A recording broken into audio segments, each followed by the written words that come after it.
També inspira la cultura. Fixeu-vos, avui us vull recomanar un llibre que acaba de sortir i és realment interessant i crec que per la gent que tenim avui aquí, per les ments inquietes que tenim avui aquí, serà un llibre inspirador.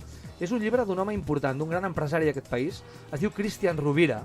El llibre està editat a Empresa Activa, a Empresa Activa Edicions. El llibre es titula, i atenció amb el títol, es titula Responsabilidad Social Competitiva.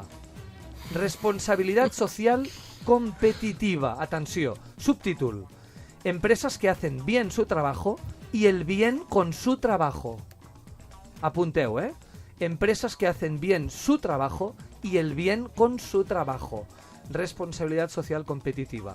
És un llibre original, és un llibre que li dona la volta al tema trillat que tots coneixeu, la responsabilitat social corporativa.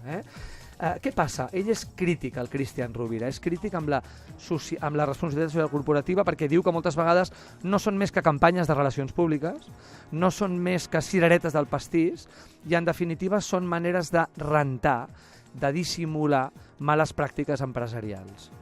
Aleshores, ell el que fa és donar-li la volta a tot això i promou un nou tipus d'empreses.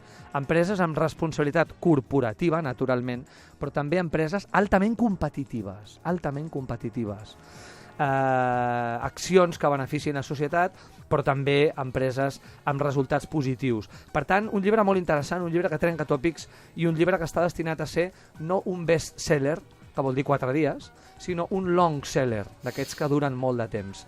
Responsabilidad social competitiva, empresas que hacen bien su trabajo y el bien con su trabajo. Cristian Rovira, Empresa Activa. Un llibre interessant, com també són molt interessants, ja els hem conegut, els hem començat a conèixer, ara els coneixereu els nostres convidats, els ments inquietes.